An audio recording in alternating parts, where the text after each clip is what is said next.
Chers amis, bienvenue sur notre plateau vitamine B. Et une fois de plus, nous avons la joie d'accueillir notre frère Pierre Chance.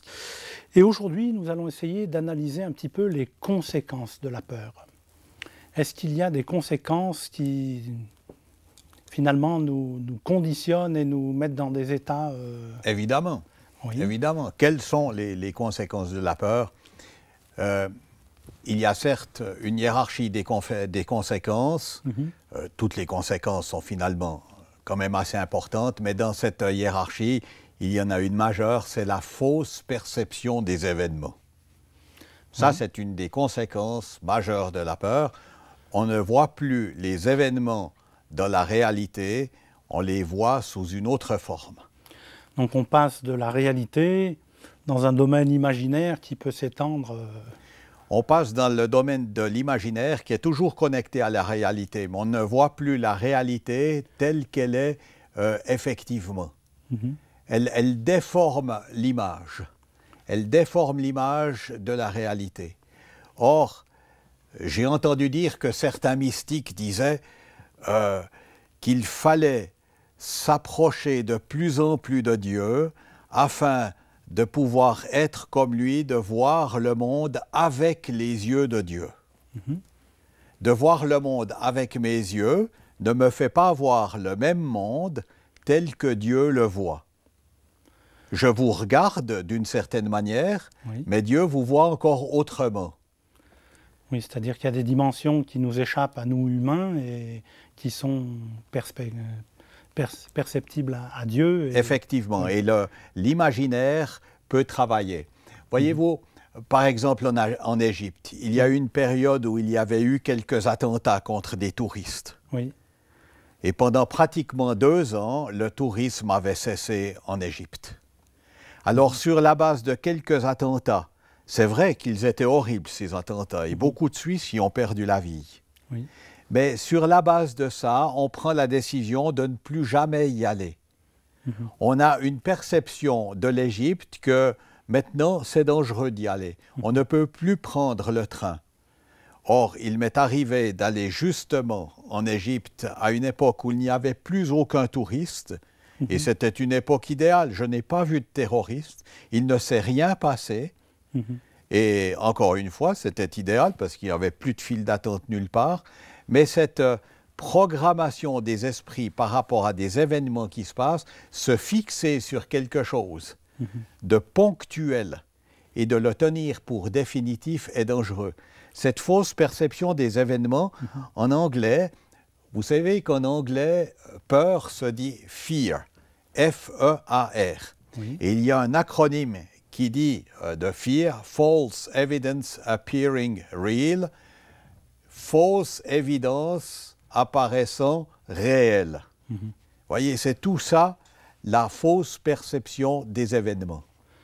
Donc notre imagination brode autour de toutes sortes de phénomènes et on fixe finalement, on fait de la fixation sur des choses qui n'existent pas. On ne voit plus la réalité telle qu'elle est. On s'invente des peurs. Alors que regarder le monde avec les yeux de Dieu libère de l'angoisse. Il permet de voir la réalité telle qu'elle est. Certes, il peut y avoir du danger. Certes, à l'époque du terrorisme en Algérie, on savait qu'il y avait un petit risque. Mais ce qui était étonnant à cette époque du terrorisme en Algérie, c'est que pratiquement plus personne ne voyageait dans ce pays. C'est vrai. Or, j'y suis allé régulièrement et je n'ai jamais vu moi-même, je n'ai jamais été confronté à des situations qu'on aurait pu qualifier de dangereuses. Voyez-vous, il aurait été dangereux à l'époque de ne plus du tout se rendre en Algérie, parce qu'à ce moment-là, les chrétiens algériens étaient passablement isolés. Ils se sentaient très seuls. Un autre phénomène aussi, la suspicion par exemple. Est-ce que c'est aussi un état d'esprit dans lequel on plonge, qui nous paralyse, qui nous... La suspicion, c'est déjà quelque chose d'insupportable. De mettre le soupçon sur quelqu'un. Mais la peur, justement, si vous êtes quelque part, c'est arrivé dans des communautés où des chrétiens étaient persécutés. C'est vrai que la suspicion sous nos latitudes, elle a moins lieu dans ce sens. Elle trouve moins d'origine, moins son origine dans la peur. Mais j'ai entendu parler d'un pasteur en Union soviétique qui disait déjà que dans chaque communauté, il y avait des informateurs, des gens qui informaient la police sur tout. C'était même parfois des agents du gouvernement, de la police secrète. Et ce pasteur qui avait passé par des tribulations assez terribles, qui avait fait du camp de travail et ainsi de suite, ne faisait plus confiance à qui que ce soit. Il ne faisait même plus confiance à sa femme. Il avait une fille et c'était la seule personne à qui il faisait encore confiance. C'est terrible. Oui. C'est terrible. Et c'était une conséquence de la peur. Mais sous nos latitudes, parfois on se met à soupçonner quelqu'un. C'est vrai. Parce qu'il nous fait peut-être peur. Et on se met à penser toutes sortes de choses. Il faut se libérer de cette peur-là aussi. Parce qu'on ne fait plus rien lorsque le soupçon fait partie de la vie. Oui. Un autre aspect aussi, la compromission. C'est aussi une des conséquences de la peur, c'est-à-dire qu'on cède là où on n'aurait pas dû céder. Parce qu'on a peur, par exemple, de perdre une affaire. Suite à un héritage, à la mort de mon père, j'avais la possibilité d'acheter une maison. Oui. Et vient le jour où on signe l'acte de vente. Et le propriétaire de la maison me fait « Mais écoutez, ici c'est l'habitude, à la signature, on signe pour un certain montant, mais pas sa totalité, le reste, on le fait passer sous la table, si vous me permettez l'expression. » Et moi j'avais un problème de conscience parce que je me suis dit « Mais je m'en vais rater l'affaire si je ne dis pas oui. » Parce qu'il m'avait dit, le vendeur, sans ça, je ne vends pas. C'était sa condition. Et là encore, prière rapide, et je dis à ce vendeur, écoutez, je suis missionnaire, je suis un homme d'église, je ne peux pas me compromettre de cette manière-là. Et sa réponse, eh bien d'accord, on signe. Mais vous voyez, la tentation était là. On est toujours tenté de se compromettre. Et Dieu sait si l'Église, dans toute son histoire, ne s'est pas compromis, une partie de l'Église, avec le pouvoir, quel qu'il soit, avec le pouvoir de l'argent, avec le pouvoir politique, il y a toujours une tentation. Certaines fois, des églises l'ont fait pour survivre, en pensant survivre. Mais le plus souvent, dans la compromission, ces églises ont perdu leur âme. Ça vaut la peine. Ça vaut la peine de rester intègre. À partir du moment où on se compromet, finalement, la dérive, c'est d'abandonner sa foi, quoi. On peut abandonner sa foi, surtout on peut y perdre son âme. Oui, et la compromission, elle arrive toujours par la peur de perdre des intérêts qui nous sont personnels ou communautaires. Oui. Il ne faut pas avoir peur de perdre. Vous pouvez, par votre intégrité, perdre une affaire. C'est un homme d'affaires qui me l'a dit. Un capitaine d'industrie. Il m'a dit, en étant honnête, j'ai parfois perdu des affaires. Tout à fait. Eh bien, il vaut mieux les perdre que de les gagner en étant malhonnête, en se compromettant. Ça, c'est toute la compromission. Ne pas céder, rester ferme. Et le Seigneur nous le permet. Et je crois que lorsqu'on a résisté à une telle épreuve, on en ressort nettement plus fort et on y gagne de la sérénité. Et pour ceux qui font le choix de trahir leur âme, en quelque sorte, ou leurs conditions. Vous parlez là d'abandonner leur foi. Par exemple. Oui, l'abandon de la foi, ça peut être une des conséquences de la peur, du lendemain. C'est une conséquence qui est extrêmement attristante. On voit qu'en Égypte, chaque année, on dit qu'il y a environ 15 000 chrétiens qui abandonnent leur foi pour passer à l'islam. Pourquoi? Parce que ces chrétiens sont dans une misère noire. Ils ne savent pas de quoi demain sera fait. Ils ne savent pas si demain ils auront à manger.